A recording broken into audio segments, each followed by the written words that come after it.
right. Well, thank you guys for staying with us for, I know, the most anticipated session of the day, accounting and tax.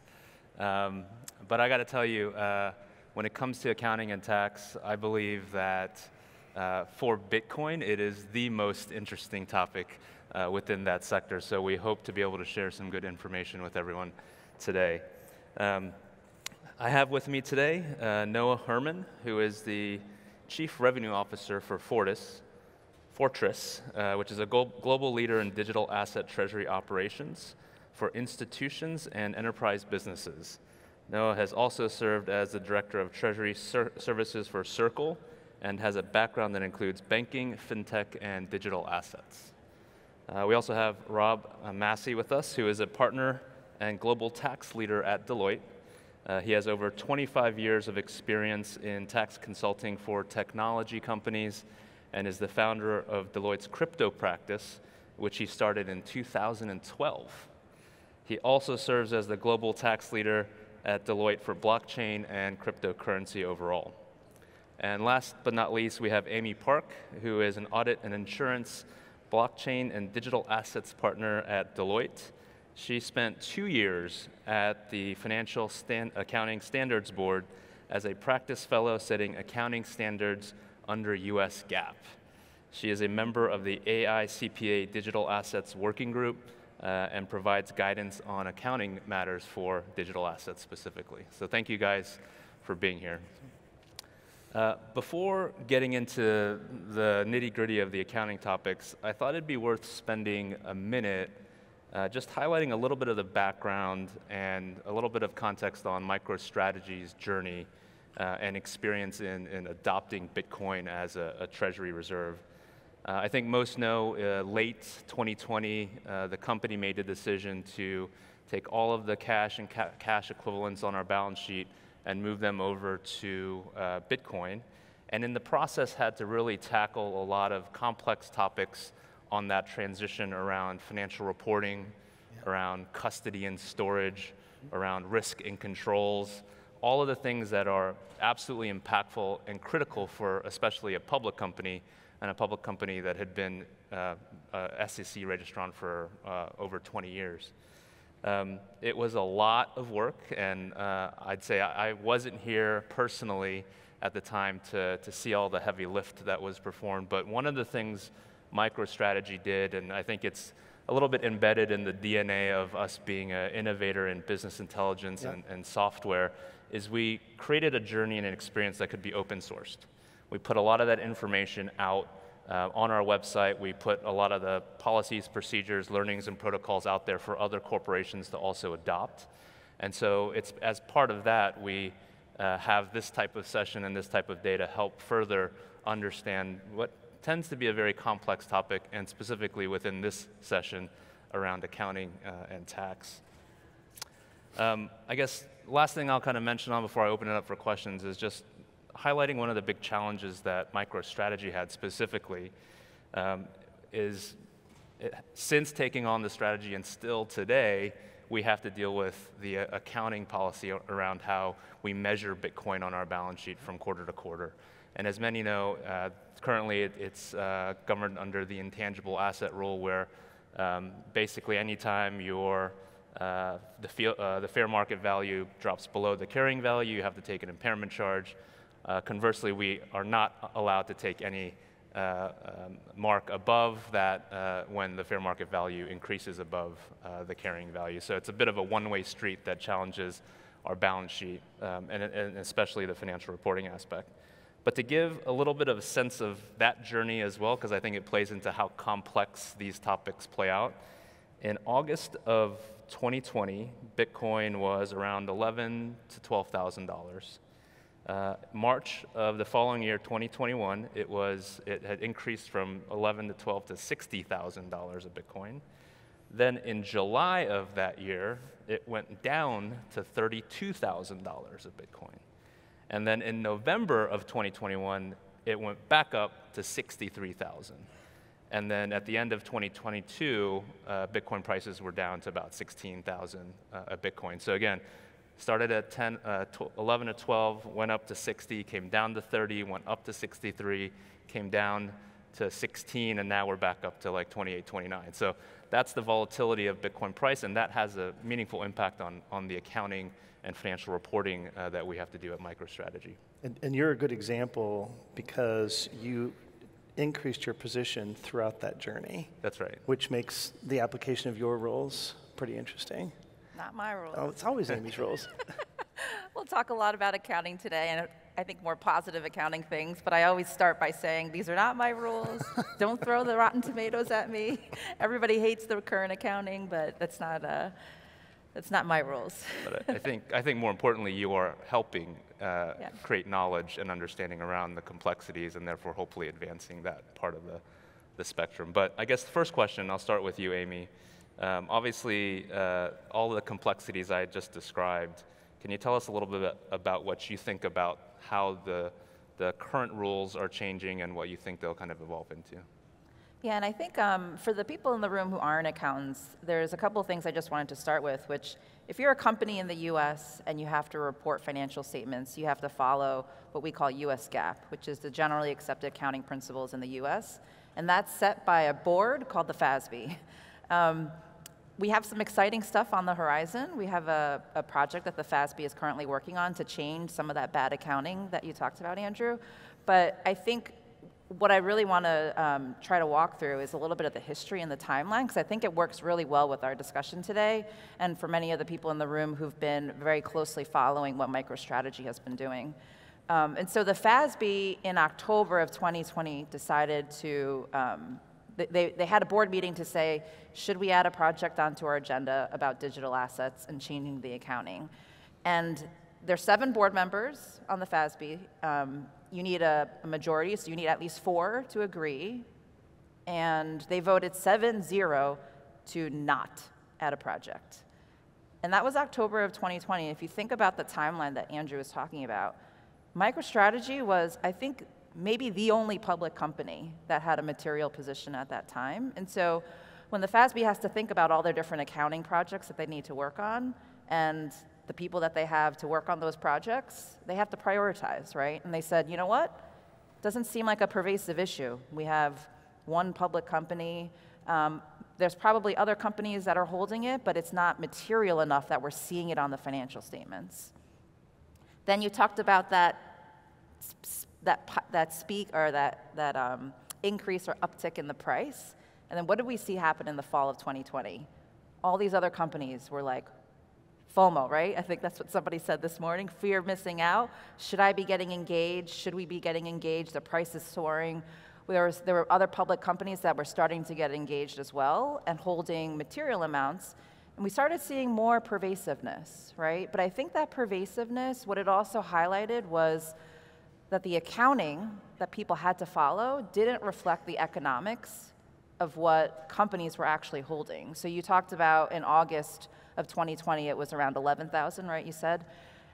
At the end of 2020, I think the price was around 30,000, if I looked correctly this morning. And so if you were MicroStrategy and you bought at 11,000, and you were another company that bought in December of 2020 at 30,000, even if you guys both hold 1 Bitcoin, and the price just continued to go up during that interim period, one company is reporting it at 11, and the other company is reporting it at 30.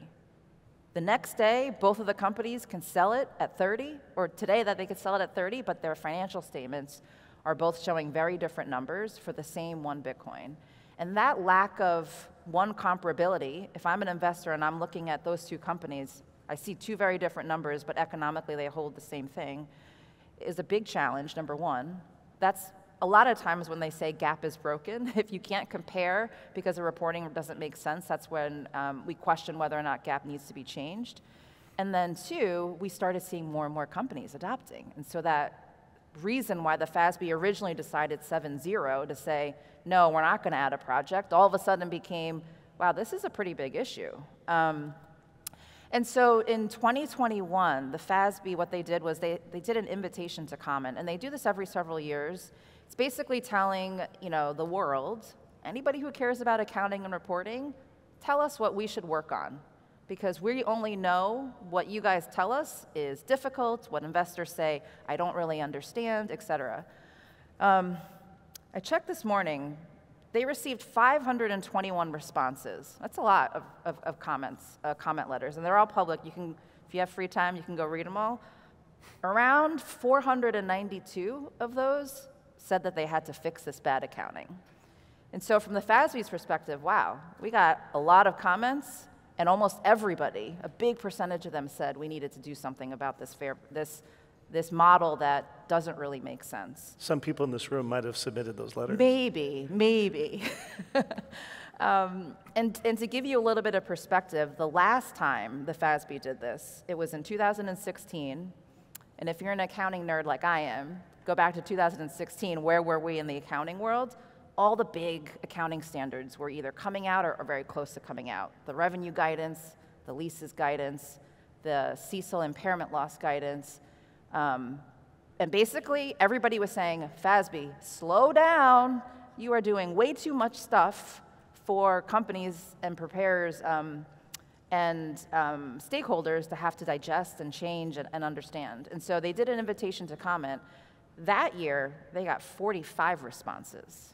So when I say 521, that is a very significant amount. And so I think the FASB heard very loud and clear, we need to add a project. So they added a project in December 2021. 2022, they had a bunch of board meetings. And now in March of 2023, they just recently issued their first exposure draft, which basically goes through what they want to propose as the amendments to the accounting guidance, largely to address what those 492 people were saying, or companies were saying, which is that 11,000 versus 30,000 difference just doesn't make sense. We need to get to a model that actually reflects the economics. And Andrew, you talked about it a little bit, but under the current accounting model, if you have to look at something like Bitcoin, and we're going to focus on Bitcoin today because this is Bitcoin for corporations, it doesn't meet the definition of cash. It's not legal tender. You can't just walk into a bank or say demand, at least here. It doesn't meet the definition of a financial instrument. It doesn't meet the definition of inventory. Even though some companies actually use it like inventory, the accounting definition actually says you have to have something that's tangible as inventory. And so when you go through like all the accounting definitions, you're kind of just stuck with an intangible asset. And now, when I think about intangible asset, I think about intellectual property, customer lists, patents. I don't think about like Bitcoin, something that you can actively buy and trade and sell. And if you think about regular intangibles, you are not actively buying and trading and selling those, right? But you're forced into the intangible model. And the intangible model today basically says you have to record it at cost and then evaluate it for an impairment. And evaluate for impairment means look at the price or look at the value, and if that value goes below what you currently have it at, you need to write it down. And that means look at the value during the reporting period, which is during the day, during the month, during the week. And so even if it goes back up, you can't ever write it up. So that's that one-way street that Andrew was talking about, and that 11 to 30 that I was explaining. And so that's the crux of the intangible asset model. And what we saw and what we see today is a lot of companies trying to provide better disclosures of, even though this is what I have on my books, or I had to record this really silly impairment that you see go through my income statement, this is what the economic value is. And so now what the FASB is doing in their proposed accounting is let's move it all to fair value, because that's a better reflection of the economics. They're not saying this is currency. Let's be very, very clear, because the board members have said explicitly this is an intangible asset in the accounting guidance. They're just providing a different form of measurement of that intangible compared to other intangibles. They're not calling it a financial asset. They're not calling it anything different, but they're saying mostly, let's move to this fair value model. One thing, though, I do want to highlight. Today, we're focused on Bitcoin because it's Bitcoin for corporations. The scope of what the FASB's project is not all digital assets. And so if you're thinking about holding something besides Bitcoin, when the standard comes out, you may want to take a look to make sure, but not everything will be in, but for now, Bitcoin will be in. Got it, thank you. So you talked about I think very clearly, the challenges that exist today with the impairment model, moving to fair value, hopefully, that's part of the exposure draft. How easy do you think that's going to be to implement? So a lot of people say, oh, fair value, that's it, that's great, right? But there's a lot of different challenges when you have to think about fair value for this type of an asset class. It's different. And I want to highlight kind of two things. So one, there's multiple markets. If you think about traditional equity securities, they're usually just traded on one exchange. We have, I should have looked at the stats today. I don't even know how many different exchanges are out there, but there are a lot. And there are some that you can do domestically, some internationally, and not everyone has the same exact price. And so when you think about different markets, that's one point. And the other point is we also don't have markets that close. For now we're 24/7, right? And so am I picking the end of day or the price at 4 o'clock, midnight, and how to think through those two considerations. So for the first one, under the accounting rules, when you're looking at fair value, and the FASB's current project is proposing the fair value model that exists in the accounting rules today, just like you would fair value anything else. And so it takes the concept of principal market, and principal market is assuming you have an orderly transaction, and it's the market where you have the greatest volume and level of activity, and where there's a presumption that that's where the entity normally transacts. So what's one company's principal market may not be another company's principal market, particularly as we think about different jurisdictions. And you have to be able to access that market. If you can't, for example, access an international market for some reason, maybe your company says we have a rule or policy that we will not transact in that country, you can't even look at that. And so there are some additional complexities, I think, that will be a little bit different from this asset class as you maybe think about some of the other traditional financial asset classes. And then thinking about, like I said, that market close, what's your convention going to be, or what's your policy going to be, and how do I evaluate things that happen after that? Is it a subsequent event, or what do I think in terms of my actual cutoff for reporting purposes? Got it. And so that speaks a lot to kind of like the policy and the rules, right? When I also think about the shift and the change, and even managing to what we have to deal with today, I think operationally there's a lot of things we have to consider. And I was going to maybe ask Noah if you had some thoughts on, kind of the now and then the transition to the future. Sure, yeah. So there's a lot of things to contemplate, obviously, and I think the audience is mixed, so we can sort of speak to it at a high level, speak to it at a deep level. So to take an example, right, specific example, Amy was just referencing something that is a reference to principal markets, right? Here's a concept that talks about what in sort of your normal fiat day-to-day operations should be a simple thing, right? You're using a dollar, you're a US-based headquartered company, you have dollars all around the world, but it doesn't really matter the price on a day-to-day basis, doesn't have anything to do with close. In this milieu, in this environment, obviously we're talking primarily about an asset that fluctuates, as we've said many times, and I think most people know, on a minute-to-minute, day-to-day basis. And so being able to capture that pricing at exact moments in time in very different geographical circumstances, and if you're a corporate, if you're multinational, and you have subsidiaries all around the world, that becomes a big problem. So yeah, I mean, a simple example of to answer your question, Andrew, is just on the basis of understanding on a day-to-day basis, or on a moment-to-moment basis, right? We need to close out books, we need to open up books, we need to track, we need to be able to understand.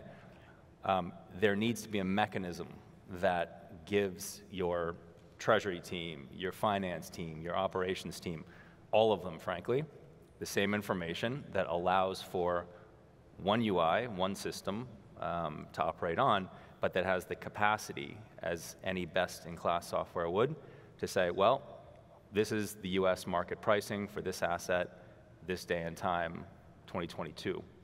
This is the same thing for your Estonian market, for your Eurozone market, like whatever that is. That is one small example of at least what we hear from the FIs and the corporates that we work with, which is very apropos to Amy's point. And I think a good answer to your question, Andrew, which is lots of disparate information that's moving quickly. A good operating system needs to take that and all of those complications and noise and boil it down to a single point of reference. So you know, when I hear you say that, the first thing comes to mind, Excel is not enough, right? Yeah. And it certainly doesn't provide the best controlled environment and reporting capabilities. And I know within our finance team, you know, we spend a lot of time making sure we track those movements, we track the wallet structures, we track the pricing by wallet, and all of those complexities definitely play into the process in which it requires us to report on our Bitcoin holdings. And then I guess one other comment just around, you know, MicroStrategy. If you look at last year's financial results for the company, you'll see a lot of variability from quarter to quarter. You'll see huge impairment charges in certain quarters and smaller impairment charges in other quarters. So it really has created a comparability issue, but also a transparency of results issue that our investors and even some of our customers have had a lot of questions about. And I find myself, even I think yesterday, Fong and I were talking to a customer because they had this very question. Help me understand the strength of MicroStrategy outside of the accounting rules of Bitcoin. And we literally broke it down the way that we just discussed. And so I think for us, one of the things we're really looking forward to as this rule change evolves and hopefully gets implemented is the ability to not necessarily have to have that conversation with a customer or investor, or talking about the other more important strategic aspects of the business and why we're doing so well and why we think, you know, a combination of an enterprise software business as well as a digital asset Bitcoin strategy is really the most unique combination in the history of the world, right? So for me, I'm looking forward to that clarity and also the investor transparency. And in that regard, one of the things this past quarter that was an area of a lot of question was the tax impacts that come. So Amy talked about some of the kind of the gap reporting, but then it gets another layer of complex because there's tax accounting that isn't always aligned to how we report on the P&L. So Rob, come on, help us understand that, because it was actually, if you watched our clip from yesterday on CNBC, even Michael Saylor talked about the tax impacts. So he is passionate on this for sure. Yeah. And as you said, the tax rules don't align perfectly with the GAAP rules, but there is an intersection because if you're a public company or even just have audited financials in general, you need to consider the tax implications as they relate back to your financial statements. And so you have to land the plane back into Amy's rules eventually.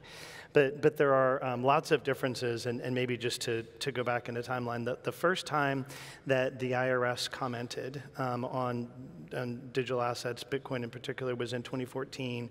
And they said, hey, just to be clear, this is property. And it feels a lot like currency in many uses, but it's not. It's not issued primarily by a central bank. And Amy had referenced rules around legal tender. We have our own tax rules around, what is money and what is currency. And even though some of you may say, but hey, in places like El Salvador, it is, legal tender, which is fine, that actually still doesn't put it into the classification of tax, of cash from a tax perspective. And so we have to be really careful about how the rules work here. And by the way, the rules in the US may be different in different places around the world. So we're dealing with property. And while the accounting rules, current and proposed, would move the value of Bitcoin on a balance sheet and move it through the P&L, the tax rules for most taxpayers, you would not realize a gain or loss until such time as you use it or dispose of it. Right? Now, there's some like dealers and certain traders out there you would mark up and down to fair value, but for most of us here, you would only move that, you would only have a recognition event for tax at such time as you use or dispose of it, which is interesting. What does that do? It creates deferred tax assets, which we need to track. What is the booked versus tax basis difference? And it gets even more complicated when you have a write-down for book. If you impair it down, even under the new fair value measurement requirements, you would write it down. You would have a deferred tax asset. If you don't have another source of capital gain income, if it produces capital gains, then you would have a valuation allowance against it. So the tax accounting rules get quite complicated in this regard. All the more reason to have adequate controls and software to help track this.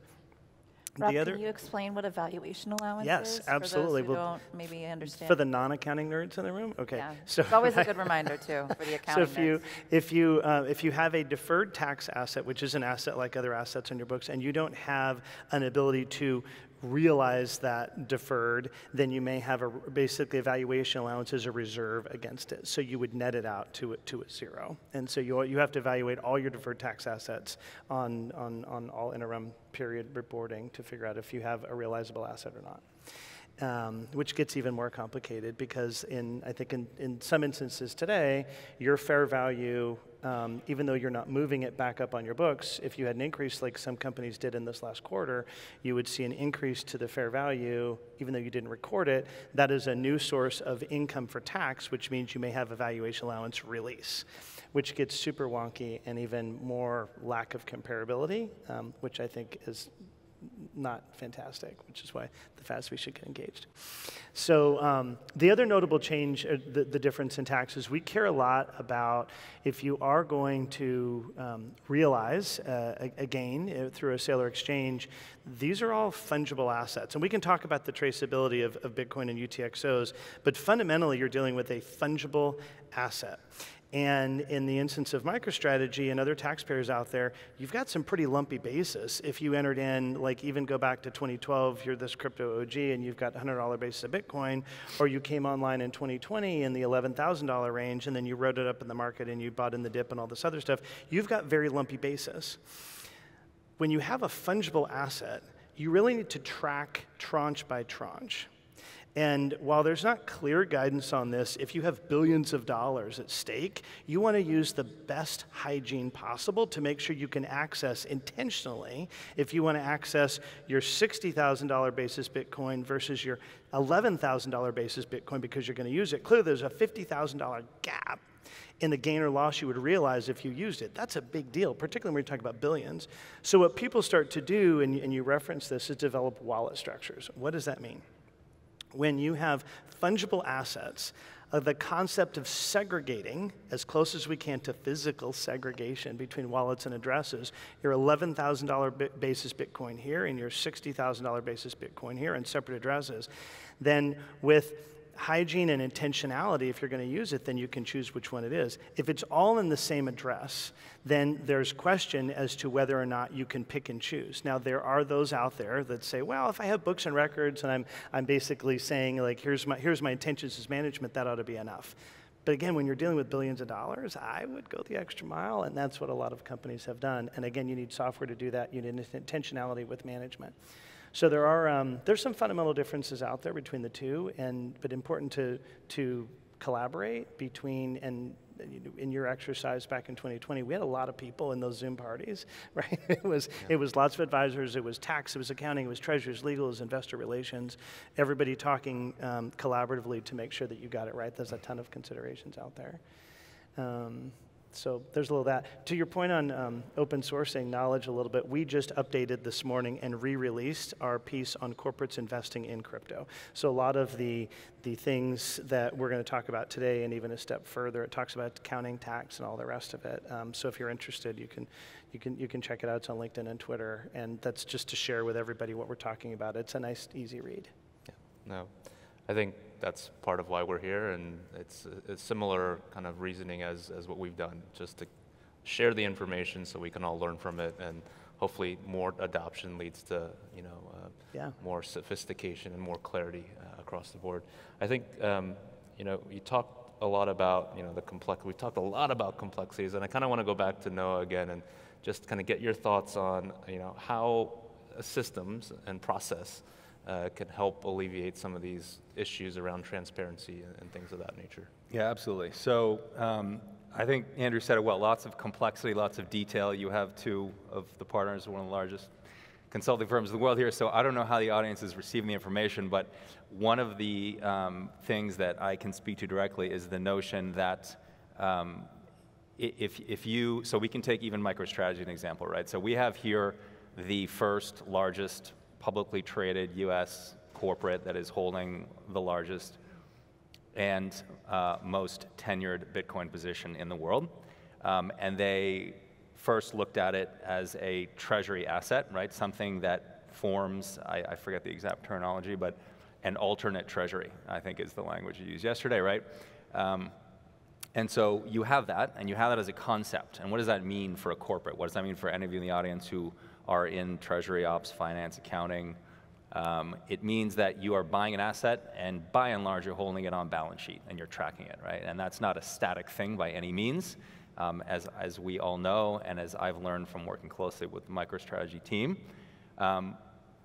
What happens when the next phase, when we move to the next phase, right? What happens when you start thinking, okay, we need to pay down a loan, or we need to make a loan, or maybe we want to use this on balance sheet. We want to start operating on it. That's use case 2.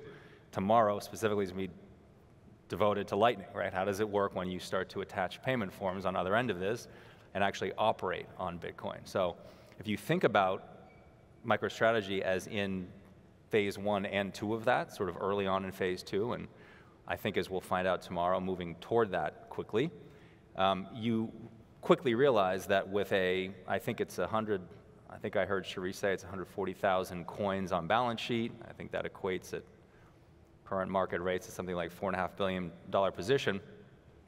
It's one thing to be able to track that, and as Amy and Rob have talked a lot about, know where that is, understand what happens when you move from impairment to fair value. It's another thing when that large chunk of dollars, which are fairly, or Bitcoin, which are fairly static, now start moving in and out of balance sheet, right? This is where complications arise fast and quickly. So one way to think about this is if you double the position value of MicroStrategy, which will put you at about 8 billion, we ourselves as a platform, to take an example, we are the largest processor of Bitcoin in the world by volume. So if you take that value, you double it to $8 billion. That's how much Bitcoin Fortris, as an example, has put through the system since inception.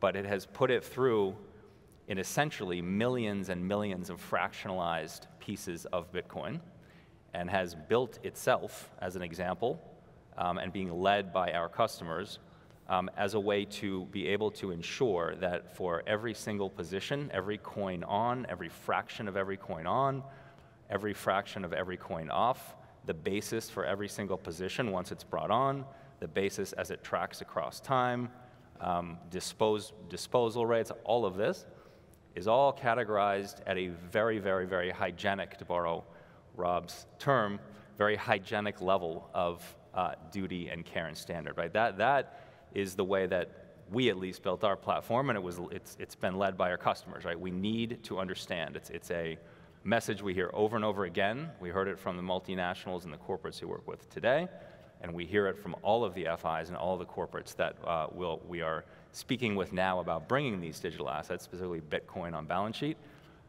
And it's a simple phrase. The phrase is, we need you to mimic our fiat operations. It's almost as straightforward as that.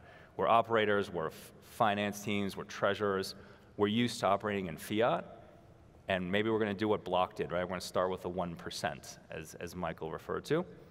That's still a big change. In order to make that as replicable and sort of as much of a mimic as the fiat daily operations of a corporate, that I think is the overarching theme, and that's definitely what we focus on as trying to be a best-in-class operator. So. And maybe to bookmark a couple of things that you referenced, just to be complete on this, when you reference loans a couple of times, which does come up, loans of Bitcoin and broader crypto don't operate the same from a tax and accounting perspective as they do with traditional loans of fiat or even securities for that matter. So just to drop a caution flag there, if you're thinking about that, make sure you've got your advisors at the table to think about. The last thing you want to do if you're a Bitcoin OG is to unnecessarily trigger a gain if all you were planning on doing is using it as collateral or loaning it out. So just to drop a flag there. And then going back to the principal market topic, when you are using or disposing it, you're pointing to a price somewhere using your principal market rules. Tax has actually slightly different rules, which is a little bit weird. But at the moment, you look to an aggregator concept, and what is the aggregation of available market prices out there? So what do we do in the background is we try and align through an accounting policy a a measurement mechanism which aligns with both tax and accounting rules in an acceptable measure. We're not talking about a lot, but there are some subtle differences, and you want to make sure you address both to satisfy your auditors, your financial statement auditors, as well as the IRS. Speaking of auditors, as the auditor in the room, You are guessing, Noah, that a lot of those companies that were talking to you and saying, this is what we need, a lot of it was driven by what they were expecting or anticipate their auditors would need, or what their auditors may have asked for, in terms of when you think about the additional complexity that you talked about with all of the movement, being able to audit those transactions, and if they're of significant value, having that level of precision, care, traceability, and the ability to track is going to be super important for your auditors as well. We would agree. Great. I kind of want to circle back to the rule change for a moment, because I think, we talked about fair value, and so I'm sure there's a lot more than that. And so I don't know, Amy, could you give us a little bit more context of what other things we can expect? Yeah, I started off with the fair value because that's like the big headlines. That's what you see in the news. There's a couple of other things that the FASB currently has proposed. One is when you actually acquire your crypto, your acquisition costs or your transaction costs, for example, like if you had to pay a commission, all of those are going to have to be expensed. So that's one piece, which I think, Rob, correct me if I'm wrong. We are different there. So another area where you and I don't get along? Well, we get along, but we got to flag the differences. So Amy's rules, right, the GAAP rules will now force you to expense those through the P&L or take them back through the change through retained earnings. From a tax perspective, in most instances, you would be capitalizing those. And so here again is an area where you would record that probably as a deferred tax asset, and you would capitalize it. Again, specific ID is important to make sure that we're tracking that in the system, either coin by coin, address by address. And that's different when you're acquiring it than just moving it between custodians, which some do as well. Two different things. The other big change that's coming out is the whole reason why the FASB was doing this or wanting to make this change was because investors were saying the information that's currently in the financial statements don't reflect the economics. At the same time, they said we would like more information about your holdings, particularly with this asset class, because it's slightly different, right? And so I think one of the parts of the proposed standard that a lot of people miss is actually all the additional disclosure requirements that are going to be required now for companies who actually hold digital assets. And so in addition to currently you have to, since you're accounting for it as an intangible asset, you have to provide the intangible asset disclosures. It's not that many of those. Now that you're moving towards fair value, you're going to have to apply all the fair value disclosures. So if you think about some of the equity securities that companies hold and what you see on their financial statements, it's your fair value hierarchy level. Is it level 1, level 2, level 3? The different types of markets that you're coming up with your fair value. So all your fair value disclosures, those are in. And then the FASB is proposing to add on top of that crypto-specific disclosures. And some of those are the name of the crypto, the cost basis, the current fair value, and the number of units. Now, that may be easy for a company that's only holding Bitcoin, but if you're holding a lot of different assets, that can be quite significant. If you have any contractual sale restrictions, so we see this with some digital assets where for the first 2 years you hold it, but you can't actually sell it or do anything with it. Investors said, you know what, we probably want to know because you're going to give me a fair market value, but I know that you actually can't actually sell it at that point. So contractual restrictions, that makes sense. We talked a little bit about specific ID and specific identification. That's referring to your costing method. So how am I thinking about my cost? Specific ID isn't the only one that you could do in GAAP. GAAP is not going to tell you you must do X, Y, and Z. It just says you need to use a reasonable, rational approach. Some other companies use FIFO, which is first in, first out. Some use an average costing method. But whatever costing method you do, you're now going to have to disclose so that investors understand that.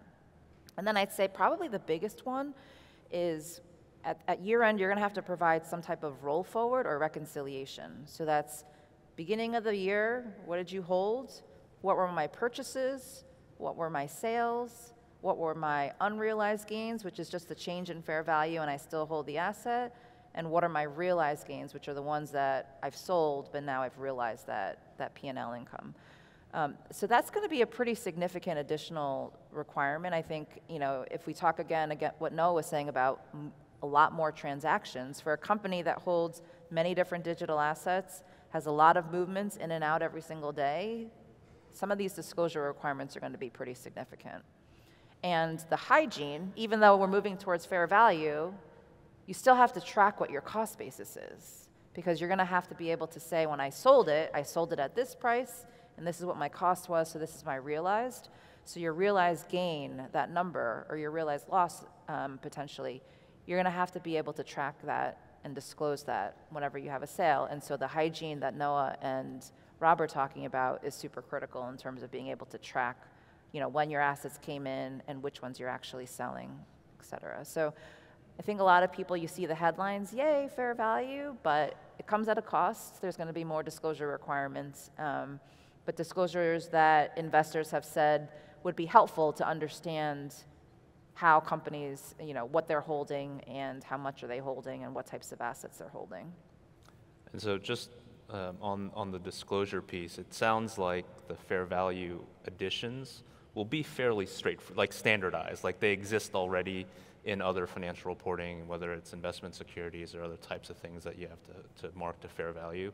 So it's adding that extra layer on top, and then you talked about the crypto-specific ones, right? And so, that's an area where MicroStrategy has spent a lot of time over the past 2+ years developing that, creating a lot of detail and granularity around it, working with the SEC when they had questions about it. So again, it feels, at least for us, that we've hopefully helped pave the way for a lot of other public companies to kind of see the format and the structure of kind of what the SEC could get comfortable on for the crypto-specific topics. But again, I think for me, and I don't know if I speak for my team necessarily, but I'll take the extra disclosure to be able to report fair value. Yeah. I guess next question I had, and this may also be for you, Amy, is just around the timing and what does the transition look like? Good question, because a lot of people are saying, yay, they're coming out with fair value, let's move to fair value today or now, which you can't. It's proposed guidance, and so the point of the project that we're currently at is they have a proposed accounting standards update that's out for public comment. That comment period ends the beginning of June. Highly encourage anybody to write in, and your write-in could be as simple as, I agree, or I disagree, or you can answer all the questions that they ask, but then they take all those comments, and then they say, well, what are people telling us doesn't work about this? This paragraph, or do we need to move away from fair value? I'd be very, very, very surprised if they move away from fair value, but they'll have to go through all the public comments, and then at the point where the board votes to issue a final ASU, once that ASU comes out, they will give you an effective date. So currently we don't know what their effective date is, but in the current proposed standard, they're permitting for early adoption, which basically says that as soon as that ASU comes out, even if the effective date is a year out, which is when companies have to apply it, you could apply it earlier or basically when the standard comes out. So wait for the final standard. Likely what we're talking about today, there may be some slight nuances or changes depending on what the feedback is. And so the final standard will reflect the final amendments. And then the effective date will be in the final standard as well. And I know the FASB has publicly talked about wanting to get this out as quick as possible. They have narrowed the scope of the project to move this as quick as they can. And I think a lot of the folks in the industry, say we need this faster, but this is actually pretty fast-paced for the FASB. If you think how long the leases project was, how long the revenue project was, this is lightning speed, which is on point, right? And so I think when it ultimately comes out, hopefully companies will be able to early adopt, and hopefully for this year, if it comes out before the end of the year, which would be really helpful, I think, for the annual reporting that's coming up. Sure. So, one question that I've started to think about and have gotten some questions on as well, so just taking MicroStrategy as an example, right?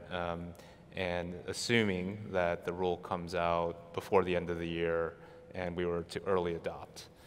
So I'm trying to understand the dynamics of how it all flows through once we transition. And so, we've got a difference between our carrying value and, let's say, the fair market value of $2 billion or $2.5 billion. What happens to that? And what are the dynamics around, thinking about the price of Bitcoin at the beginning of the year versus the time of adoption? I think those are two concepts that would be helpful to understand better. Yeah, so transition in the current proposed update, the transition is as a cumulative effect adjustment to your opening balance sheet or beginning retained earnings as of the beginning of the fiscal year of adoption. So let me make that a little bit easier to understand. If you early adopt, you have to adopt as of the beginning of the fiscal year. And that's really important because if I adopt on 3/31, if I adopt on 9/30, if I adopt on 6/31, I shouldn't have a difference. They want to get to comparability. So they say if you're adopting at any point in the year, you have to adopt as of the beginning of your fiscal year. So let's assume you're a calendar year end, it'll be January 1. You basically look at your value of what you have on your books on January 1 versus the fair market value on January 1. And any of that difference, including all the tax differences related to that, you don't get to take that to the income statement. That goes to your beginning balance sheet, of your opening balance sheet for retained earnings. And then any change in price from the beginning of the year to whenever you adopted, that would go all through the income statement. So if the price of Bitcoin at the beginning of, in that example, 2022 was, call it 16,000. And when we adopt, let's say we adopt tomorrow and the price is, for round numbers, 30,000. The prior kind of difference between the basis would go to the beginning balance of retained earnings, but then I would recognize the difference between 16 and 30. Is that how I think about it? Yeah, so if we say, go back to the beginning of time when MicroStrategy first purchased, you said it was 11,000, I think, 11,000. in 2020. Let's assume that was the only time you bought and the price never went down, and so on your books it's at 11,000. Beginning of the year, this year, it's 16,000. So that 5 differential, you never were able to take that up, right? That's going to go to your beginning balance sheet for your retained earnings. And then the 16 to the 30, which is the price today, would go to the income statement. Got it. And so in that example, your cost basis was below. That's right. If your cost basis was above, you probably took an impairment.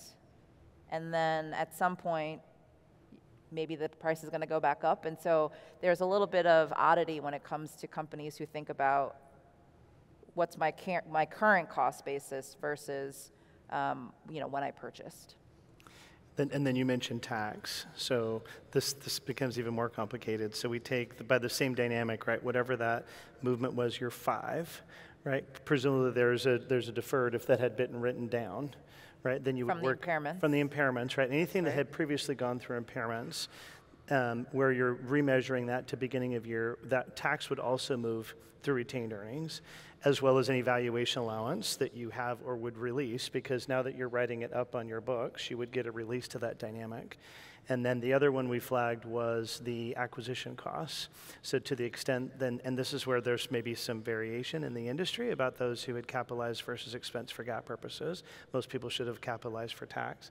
But that would also go, you need to look at the beginning of the year balance, right, and flush that through retained earnings. But then any prospective basis would be through P&L.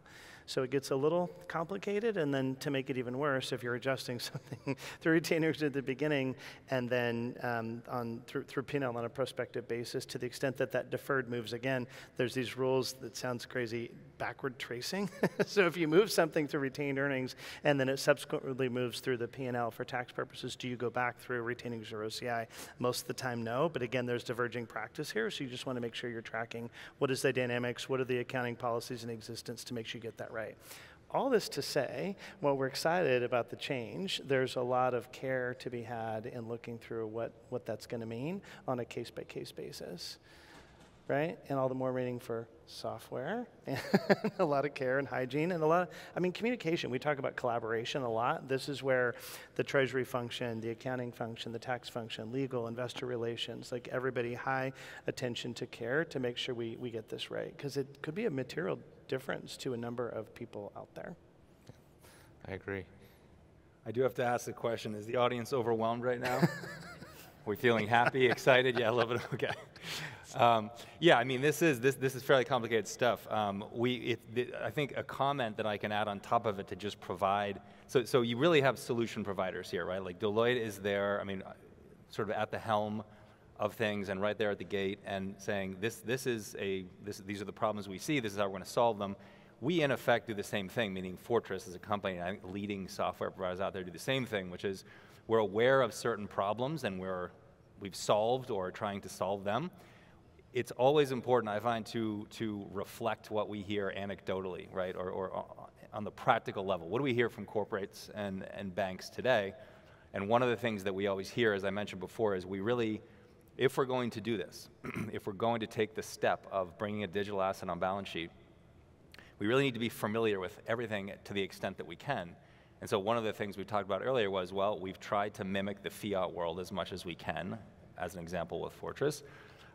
The other thing, though, is we need you to operate in the systems that we're familiar with operating in, right? And these are very instrumental systems like your ERPs and your TMSs. And again, I don't know the makeup of the audience, but I can assume that the majority of the people here and the corporates and the groups behind them are using a NetSuite, using an Oracle, using an SAP, right? So part of what we've done is to integrate with, to become partners with and integrate with these groups so that if a corporate, if an FI, if a multinational is already using them, they can say, well, there's a lot of confusion, there's a lot of potential complication, there's a lot of considerations from the tax, the accounting, the operations, the finance angles, but at least we know that the UIs we're used to looking at, when we come to the office every day and we say, what's our position? In Block's case, here's our 99% balance sheet in fiat, here's our 1% in BTC.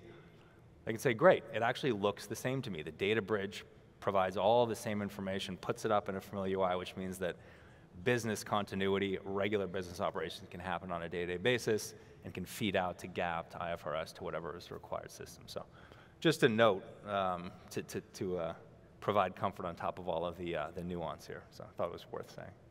Great. Well, thank you, guys. Before we end, I kind of want to throw out a general question to everyone as we close. But I guess outside of all of the change we talked about and the process innovations we've talked about, what are you guys looking forward to next after that? Hopefully fair value and all these changes will come swiftly, but what are you guys looking for after that? Maybe we'll start with you. For me, I started working on digital assets when I was at the FASB. And so this is like the thing for me that I'm really, really looking forward to. I think it'll bring a lot of change, but what I'm really interested in is whether that change is going to impact adoption. I've heard a lot of people say that they don't like the accounting, but it's very difficult to say if the accounting is driving business decisions. And I think once the accounting gets improved, I'm really curious to see what adoption is going to look like. I have two things, so that's one. The other one is the increased, and someone talked about it earlier today, I think on the Wall Street panel, but the increased clarity that we're getting from regulators. And so I think there's been a lot of consternation about what's been coming from the regulators. Whether it's positive or negative, I think something coming from the regulators, in my eyes, is better than nothing coming from the regulators. And we've been seeing that a lot more. I'm guessing we're going to continue to see that. And so that additional clarity and how the industry works together to fulfill whatever those requirements are, I'm super excited for that. And that's where we spend a lot of time with clients and companies. And so being on that journey with them is super exciting, something I'm looking forward to. Great. Rob? Oh my gosh, yeah. We've talked a lot today about, balance sheet stuff, but particularly, I know today and tomorrow we're talking about Lightning a lot. When we start talking about payments and transaction flows enabled through digital assets, and importantly, like Lightning, bringing that to life, we're talking about real transformation. We're talking about payment flows on a real-time basis, on a transparent basis, microtransactions, moving freely. You know, we're talking about a velocity of commercial activities increasing at a level that we've probably never seen before. And that's good for an economy, that's good for commercial enterprise. So I love this, you know, people talk about this maybe being the year of payments. We talked about this morning there being a convergence maybe between traditional payment companies and crypto payment companies. That is super powerful. And particularly now as people are, you know, reinventing all business models coming out of the era of COVID, it's the right time to do this. I'm really inspired, and I think Lightning brings that to life as well as other things. But just like as a means of payment, and then turn it out from an accounting and a tax perspective, watching that trace through all the different transaction cycles in a business enterprise is really complicated, but doable, right? Because the juice is worth the squeeze, so to speak. Yeah. So I'm excited about the increased velocity on the payment flows. Great, thanks. Noah? Yeah, so I would reflect, I mean, I think obviously my answer will be a bit more commercial, but it's, you know, again, and I think it's always more valid to speak to the practical, right? I think if everybody leaves the room today understanding where, you know, the theory is this, but the practice is this, it's better for everyone. You know, it's notable to me and to the people within my company, when you look at, you know, there's been a lot of sort of destruction, right? There's been a lot of destruction of certain crypto paths and certain crypto companies, now certain banks, lots of destruction and noise. But if you can look past that and you find the signal, I believe, and I say it not from a position of necessarily hubris, but really just fact, right? We are in conversations every single day, every single week with the largest banks in the world, the largest multinationals, and the conversations are exactly the same, which is, if we're going to adopt a digital asset and put it on our balance sheet, how do we do it?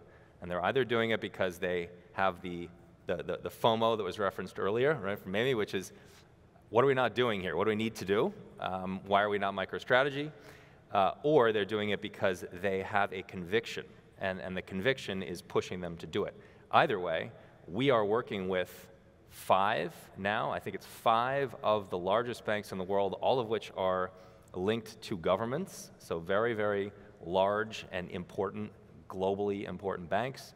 We're working with at least 10 multinationals, all of whom, to Rob's point, are saying, we know this is where things are going. We want to figure out how to put the digital asset on balance sheet.